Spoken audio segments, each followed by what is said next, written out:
Hello everybody, I'm Raphael Perry and it's time for some more of the Cretan Chronicles. We're still playing Book 2 at the court of King Minos, and we're nearing the end of our, I believe, second day in the court. We're about to be dragged off to that dance. Not the first dance, the second one. You know the one. And of course, most importantly for this dance, Apollo is not our patron. We have not earned the favour of Dionysus, but we do have the favour of Demeter, so this will be interesting. You wash your face in a basin of cold water, reflecting on the events of the afternoon. There is a rush of feet and excited chatter outside in the corridor. The door flies open and Andra bursts in and seizes you by the arm, adjusting the white flower behind her ear with her other hand. "You're coming to the dance!" she cries, and it is clear that whether you wish to or not, you are. You submit to necessity, and are dragged through the passages to the throne room with various young courtiers, none of whom you recognize. That might be important, for reasons which will soon become apparent. The large hall is throbbing with people, low in the ecstasy of the goddess, in the burgeoning spring. In the centre, a few courtiers are already dancing to the strains of a flute. Around the outside, people stand in groups, chatting and occasionally picking at the food that lies on the tables. Across the room you see Opris and Noah, and you head off towards them, Andra dogging your footsteps. Before you can reach the two ephors, the drums start up. The main dance begins, and Andra encircles you around the waist with her eager left arm.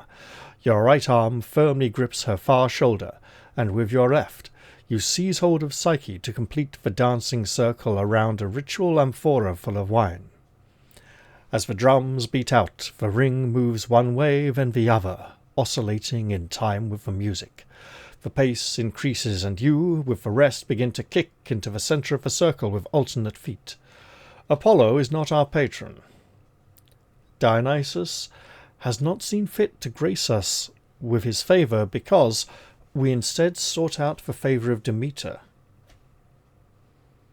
Therefore, we're going to section 118. Before we go any further, I'd like to point out there is a clue here, and we are not going to take it. The circle flexes like the maw of some giant sea creature as the dancers all kick higher and higher until it would take only a slight effort of will to reach the dancer opposite. The music pounds wildly. We could take this clue. We will not take this clue, and I will explain my reasoning afterwards. Without any warning, one of the dancers opposite lashes out of his foot, and a blade protruding from his sandal carves a shallow crescent gash across your stomach above the waist. The celebration stops in disarray as the man rushes away and out of the hall before any of the guards can stop him, which is impressive given the way that seems to be projecting directly downwards from the sandal. I'd imagine it would instead be protruding outwards like the blade at the tip of the shoe of that woman in From Russia with Love, which is probably what inspired this encounter, but let's not get too hung up on that. Oh, maybe it's not a horizontal blade going down. Maybe that's the front and the back is for the back, and we're just getting kind of weird side angle on it, and it's actually running like a shark's fin along the bottom of the... That's interesting. Okay. Well, you look down at your stomach and watch as the thin red line wells with drops of blood, which start to trickle slowly down. You hear a steady throbbing in your ears, and the world seems to rush away from you. "Poison!" someone says as you slump to the floor. If you can pray to Zeus, and this would be the first time in the entire series we've actually had to do that, then that's exactly what we're going to do. Now, if we had taken the clue instead, it would have led to an innocent bystander being sliced with a poisoned blade rather than us, and we would have suffered shame points as a result.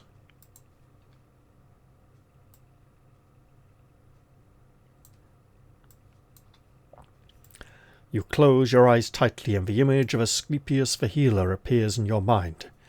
You feel the blood from the wound surging out, but you know that it is carrying away the limb-gripping poison. You open your eyes again and you are in the room. You are in your room. Glancing down, you see the curved scar on your stomach.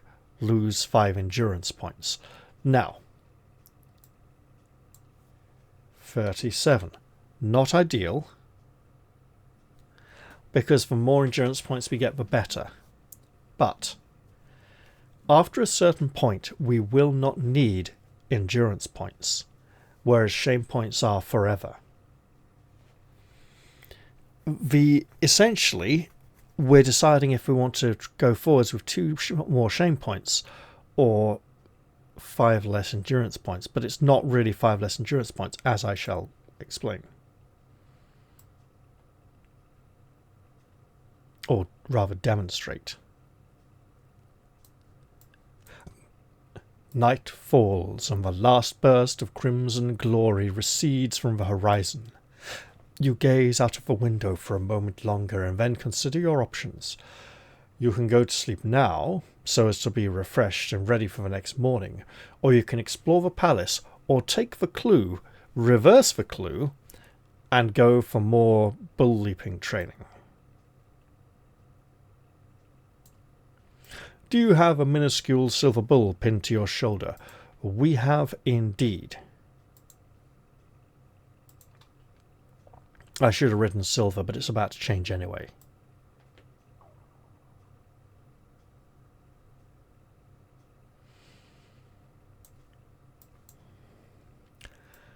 You go to the underground training room where Crabbier again puts you through your paces. At the end of the session you are exhausted, but far more skilled than before. Crabbier seems pleased. Still not as good as your brother, but not bad at all, she concedes. She gives you a small gold bull to replace the silver one. As a star pupil, she adds. You have reached the top of the stairs down, and she turns to go. Good luck, Altheus, she says, and is gone. You return to your room and lie on the bed. Add 5 endurance and 2 honor points. So,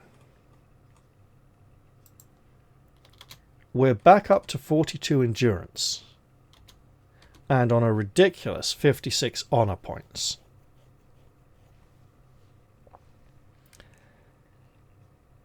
Essentially, we had to choose between 2 shame and 47 endurance points, or no extra shame and 42 endurance points and not gaining this 5 essentially, because the 5 endurance for the injury and the poison and being near to death has balanced it out.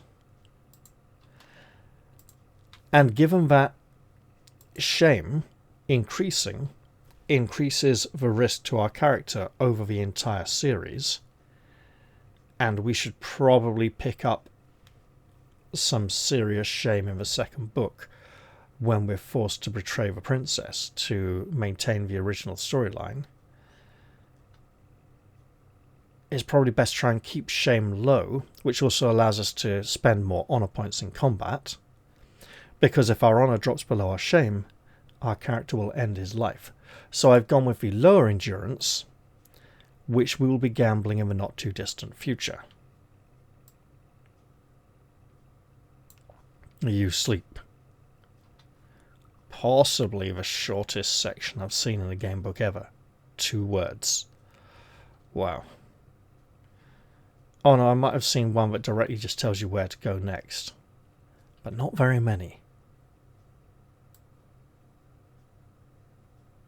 Shouldn't look at that picture yet. The morning of the 3rd day is bright. You are woken by brilliant sunshine pouring in through the window. Today is the festival of Demeter and the day of your fight with Today Minos will decide on the continued tribute from Athens. It is with a sense of foreboding, accordingly, that you dress, wash, and prepare yourself for the day ahead. You'll notice that the serving maid, Theseus, seems to have disappeared almost completely from our experience at this point. She wasn't around at all yesterday. She went off to visit her family in the morning, didn't come back, and just isn't around at all now. So it is with a sense of foreboding, accordingly, that you dress yourself and wash and prepare yourself for the day ahead. You can now go to the throne room or wait where you are for something to happen. We will go to the throne room.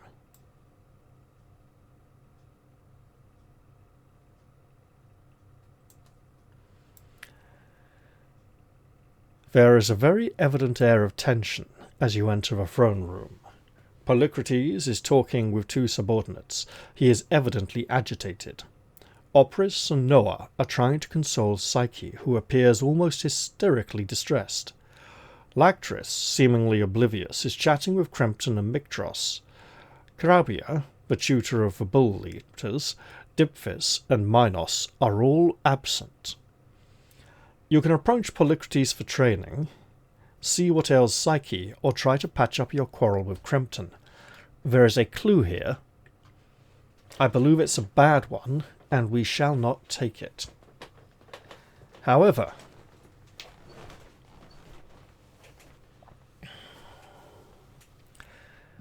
Polycrates is busy speaking with some of his subordinates, and he seems agitated. We probably shouldn't bother him. Now, Opris and Lactris are good friends. Lactris is speaking with Crempton and Mictros, our enemies, who've been spoiling for a fight with us since we got here. Opris is not with Lactris for once, but he has been quite keen on Noah. Lactris, I think, wanted to be involved with Noah. No, Lactris wanted the promotion that Opris got. Opris wanted the promotion to be with Noah. Lactris wanted it because he thought it'd be really self-important, and it would boost his esteem. Let's go see what's going on with Psyche, because she was nice to us. Well, she wasn't exactly nice with us the previous day. She used us to get herself out of a tricky situation, but she did warn us about someone else as well. So let's go see what's wrong with her.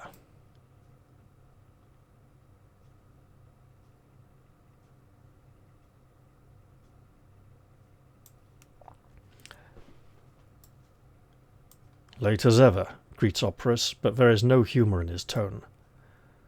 What's with Psyche? Lactris has thrown her over, murmurs... Oh, Lactris has thrown her over, murmurs Noah, still trying to comfort Psyche. He always does this. He always does this, adds Opris exasperatedly, and then raises his voice a touch. You know, Polycrates has arrested Diphis and Crabia. What for? It seems they were plotting with the townspeople to stage a revolt this afternoon. Opris pauses expressively. Not a good morning, all in all. You sit with Psyche at a loss for something to say. Our patron is not Apollo or Aphrodite. Therefore, we go to section 332.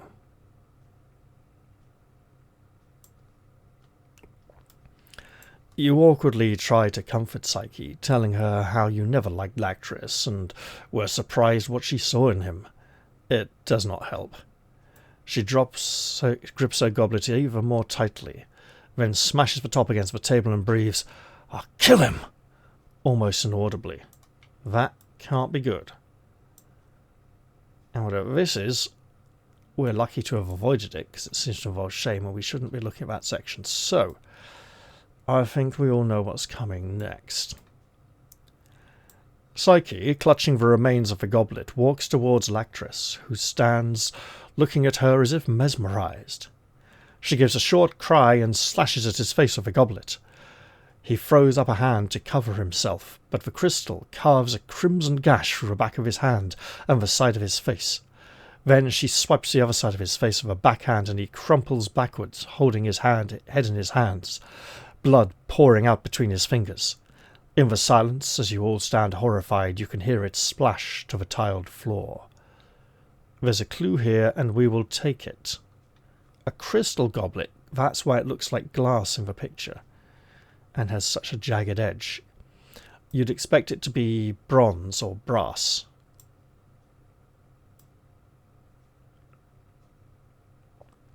So we are absolutely taking the clue.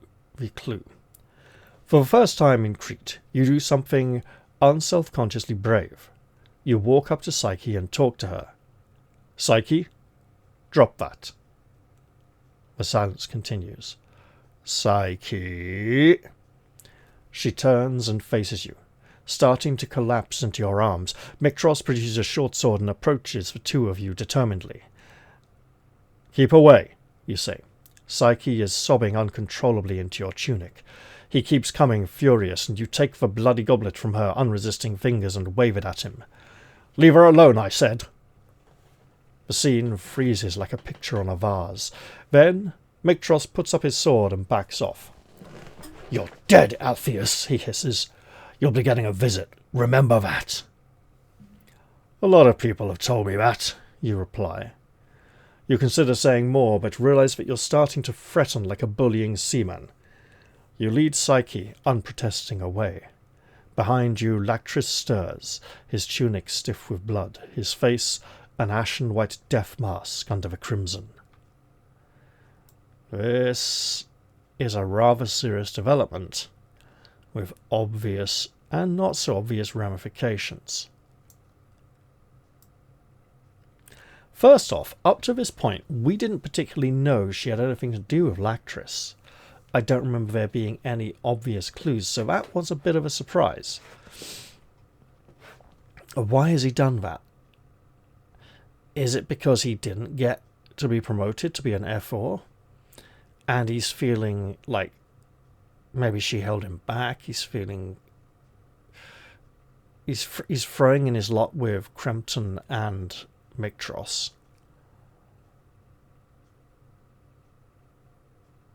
So there's a sudden alliance that seems to have bloomed.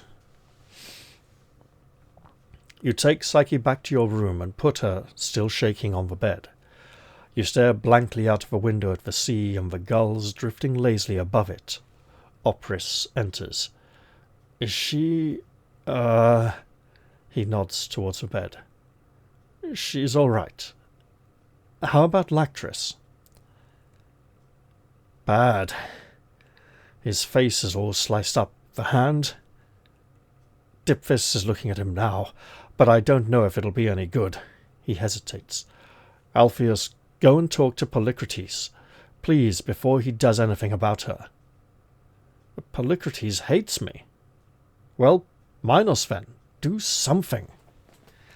Well, we could refuse, which would give us something like 4 or 5 points of shame, or just do the honourable thing and go, okay. Sins of the fathers are visited upon the sons, as it were. Not that there's any actual relationship between us. You know, we're not bound by blood or anything. Have 4 honour points. We shall. Excellent. Puts us up to 60. I'm sure we won't have that many by the end of the book.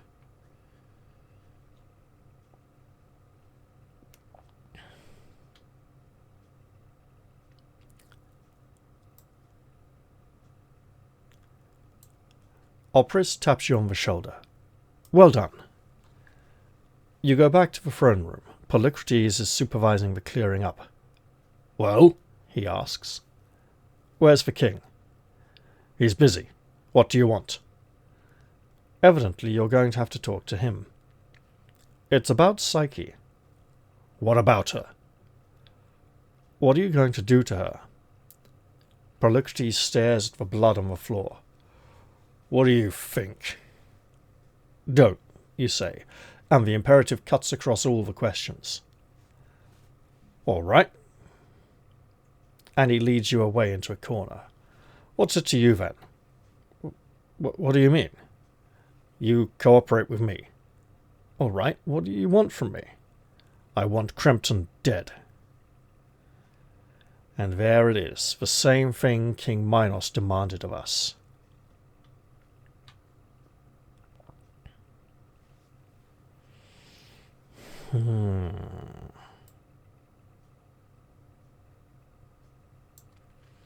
I don't understand, you say. Then listen. Minos is an effective king who gives me the power I need, but he is not immortal, and when he dies, Cretan will be king. I can't imagine Crete surviving for a year after that, can you? I suppose not. Well then, if you kill Cretan today, that removes that danger. At least what? Ariadne? Ariadne I could rule without difficulty if it became necessary. But all this is idle speculation. You want a favour from me? You'll have to do one in return first. It's your decision. We'll see how you decide in the fight. Now, this is the second or third time we've heard about some kind of fight.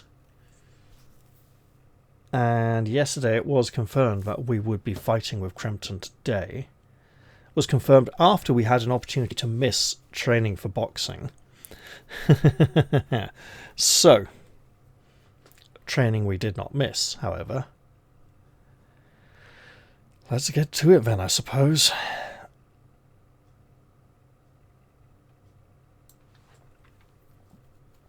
In your room you sit and wait, anxiety gnawing at your stomach like rot at the base of a mighty tree which crashes to the ground in the forest. 2 guards come to collect you and take you to the temple. You have time to conceal 1 weapon and 1 piece of armour about your person, as well as any number of miscellaneous items. On your chronicle sheet, bracket off the arms and armour you leave behind, as you may be able to recover them later. Well then, let us keep the magic sword.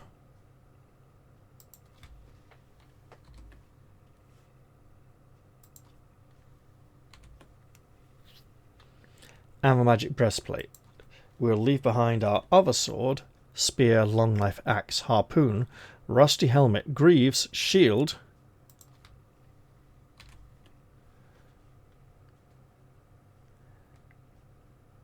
and I will make a note that is golden. There we go.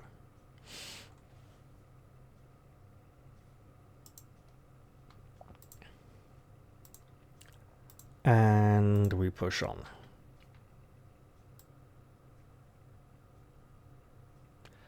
Obviously,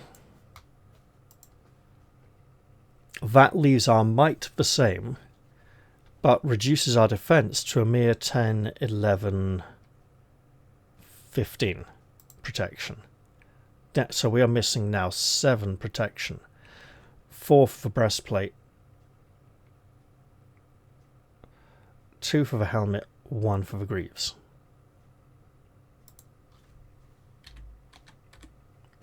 There we go. In the temple, cunningly wrought iron braziers burn with heady incense. A drum throbs out a slow, intoxicating beat. On the altar are an amphora of water and a bowl of grain, as in a normal ceremony of Demeter, but also a beheaded heron. It is clear that this is the fashion in which the Cretans worship the Earth Mother, an obscene, twisted parody of a celebration of life, growth, and fertility. Pangrion, the High Priestess, is I've messed up twice this section. Pangrion, the High Priest, is officiating at the altar. There are guards on all the doors. The rest of the court are grouped in a half-circle around the altar. The 7 youths and 7 maidens are in a huddle of their own, under heavy guard. They stare at you reproachfully, and you wink at them with a confidence you do not feel. "Lady Demeter," intones Pangrion, "we are met here at this time to celebrate your festival. Now 2 strong youths are to battle in your honour. Let the contestants stand forward." Opris takes your tunic and pats you reassuringly on the shoulder. Ariadne, on the other side of the temple, blows you a kiss, and you look at her in surprise. Cretan too has stripped to his loincloth and is striding around the ring, slapping his belly with the air of a master fighter. You step into the ring. We should have probably... Look, if we tried to conceal the helmet, that would be a bit ridiculous. Same for the shield. They're very external and easy to see. I should have probably gone for the long knife, but I didn't. Clearly we've taken off the breastplate and sword and laid them by the side while we go into the boxing ring.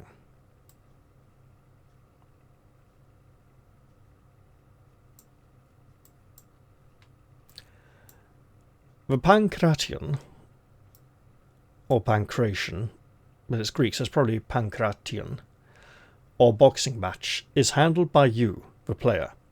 On a piece of paper, write down your endurance and Cretan's, which is 50. So,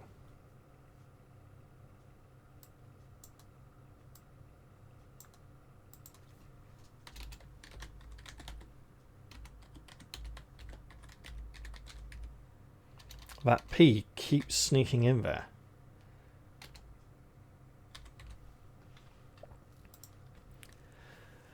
Combat takes place as a series of punches.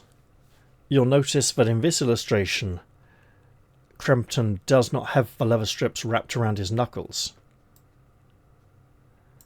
and appears to be wearing his tunic. Each boxer continues to box until he is blocked when his opponent takes over, so exactly like a game of slaps, where you slap until your opponent successfully dodges, but if they feint and it's not a real dodge, and you go for it,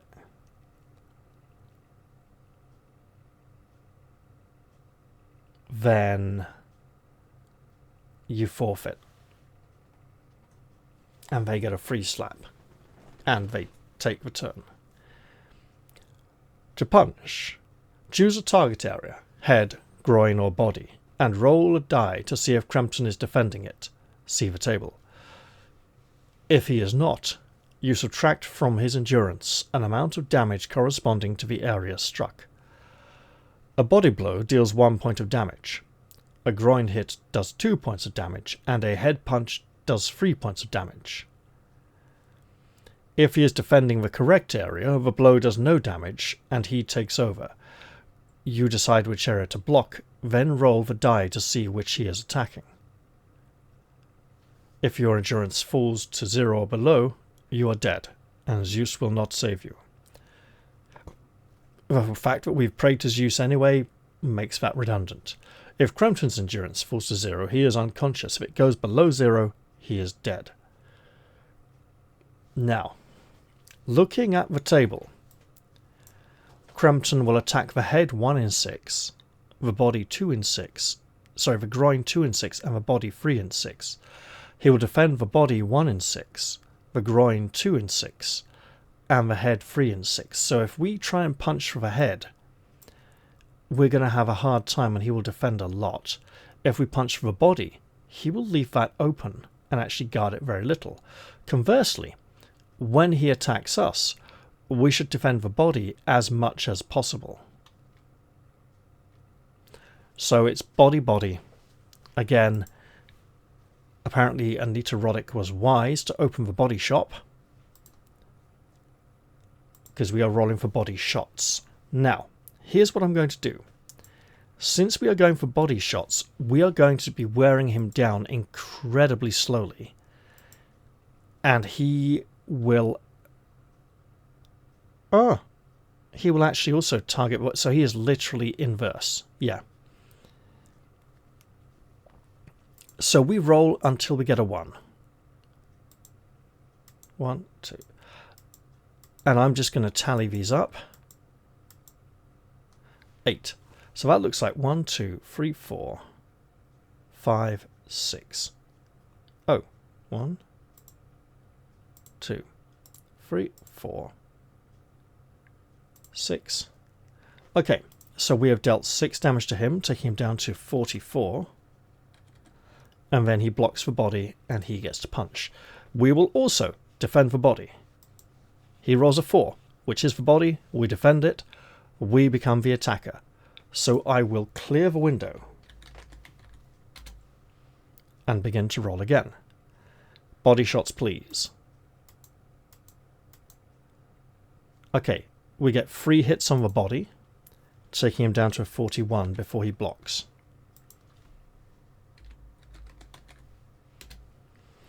And he will strike us, and we will defend the body. Headshot. Oh. 3 endurance takes us down to 39. Okay. Headshot. Alright. Not ideal. Headshot. It may be stuck. Okay, the groin. It's better. Keep defending the body. Fucking headshot. My god, he is brutal. Body. Alright, we take over. Now the temptation here would be try a few groin punches to try and even it up, but I think we're actually going to have to stick head for now. Oh, for fuck's sake, he immediately guards the head. Okay, over body. So then he becomes the attacker, we keep our body defense up, he gets groin, groin, groin. Fucking hell, what an arsehole. Body. Good.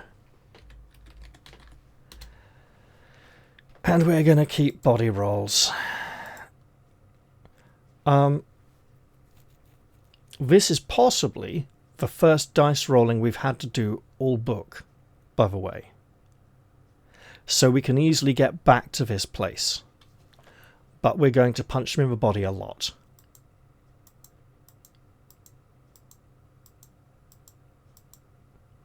Seven times. Takes him down to 34. And clear the window. At which point we defend our body, he attacks the body, and we instantly regain control of the boxing match. Although we've got a very sore groin. So we're going to keep punching him in the body.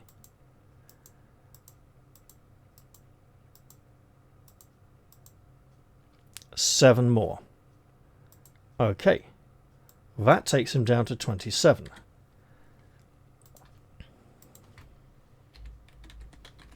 He seems to be blocking every 8th hit at the moment. So we defend our body and let him attack. Groin, head, body. So that is 5 damage to us compared to the 7 we've done to him, which is not ideal. But we keep punching him in the body.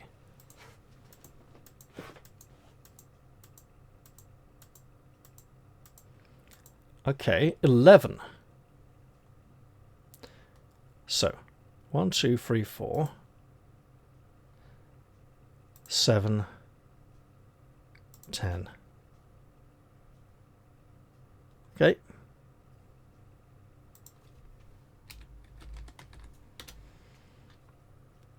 That 10 damage knocks him down to 17. We're narrowing the gap finally. He starts punching, we defend the body. Head, body. We take the 3 damage to the head, which hurts like hell. Clear the window. And then we proceed with our body punching pattern. We get 1 body punch before he blocks and regains control of the match. We continue with our body defense because it's like a 50-50. He throws a punch at our body thinking surely there's no way we're going to keep defending that. But we do! And then we start punching him again. Okay. 9, 8 damage, he blocks on the 9th. 4, 6, 8. That 8 damage drops him down to 8 endurance. Finally we're ahead, but he's about to start punching. We defend our body and he goes for the groin, then the body. That 2 damage takes us down to 10. And then we start punching. So that's 4, 5, 5. That takes him down to 3 endurance. He regains control, we defend our body. He goes groin, groin, groin. Oh shit. Head. Okay, 2, 4, 6, 7, 8, 9. And body. We are down to 1 endurance. And we will start punching him in the body.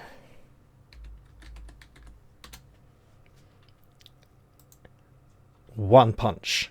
2 punch. 3 punches. And that drops into exactly no endurance points. What an incredibly close match it was, only because we were going for the mathematically most probable path through the fight. Crampton's endurance has been reduced to exactly none. We didn't go for an ambitious punch that would deal more damage, because we wanted to actually hit him. Will you kill Crampton as he lies unconscious at your feet? That seems remarkably dishonourable. Or will you let him live? We'll go with that option because, as I'm about to demonstrate, it won't make a significant difference. You leave Crampton and stagger out of the ring into the arms of Opris and Noah. Looking over your shoulder, you see to your horror 2 small boys dressed as the catamites of Zeus skip into the ring and beat out Crampton's brain with small leaden hammers. Now, this is actually a role that was carried out in some Roman gladiatorial arenas. There was an official whose duty was to come in with a hammer, dressed as some kind of creature of the underworld, and examine fallen gladiators who were unconscious, and if they were alive and unpopular, beat out their brains with a hammer to show that they were dead and end their career. If they were very popular, he wouldn't be sent out to check on them. He'd just stay hiding in the tunnel behind the gates. So this was only for the less popular gladiators that this would occur. And this is the king's son, and this is being carried out. You really must hate him. It also, of course, reminds me of that beautiful betrayal scene from Prince Caspian, which I'm not sure is even in the film. I believe it was done in the BBC TV series, possibly, where 2 of his own courtiers goad him into accepting the challenge. "Blood has been spilt," booms Minos, "and blood must atone. Demeter, dark lady of the under-earth, accept this offering of a foreign wretch. Into the labyrinth!" You look at the 7 youths and 7 maidens, but it is you who are seized by the guards and manhandled to the edge of the pit. You have been betrayed. If you are in favour of Demeter, then you went really out of your way to gain her favour in Book 1, as I did, and could not have gained the favour of Dionysus, as I indeed did not.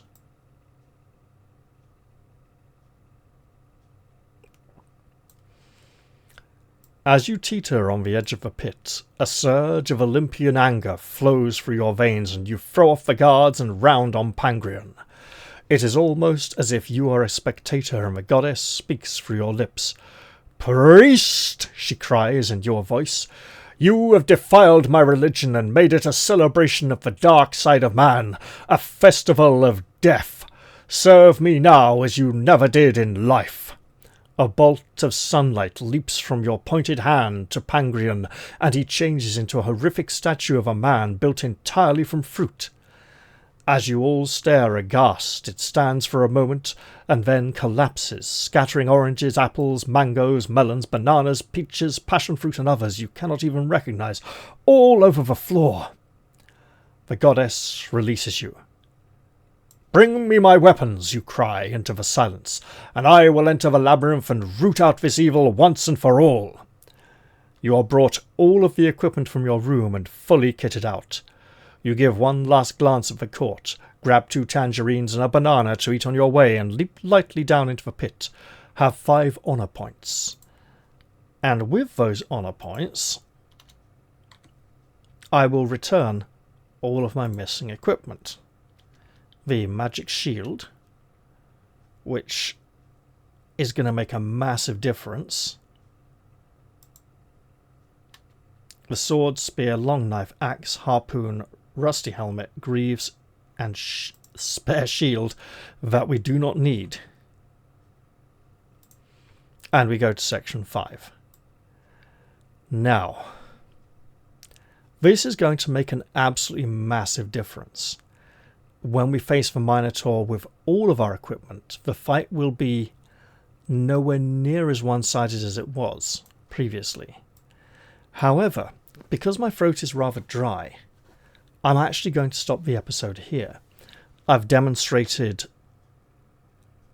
what can happen with the assassin at the dance, and indeed what happens when we gain the Favour of Demeter, and it's probably the only time her favour will be useful in the entire series. I don't believe last time I had enough honour points to face the Minotaur with reduced equipment, because I had to use some of them in the fights against the Sea Serpent and against Talos, the Man of Bronze, in the previous book. Whereas this time I've been very conservative with my honour points, racked up a significant total, which will allow me to land blows on the Minotaur, and my protection of 22, significantly higher than 15, means it's going to actually have difficulty hitting me. It'll now need something like 6s or 7s to hit me.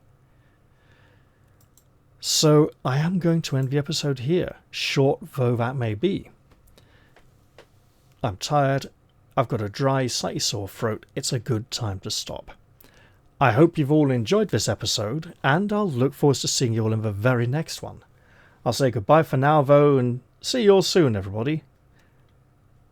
We're all heroes.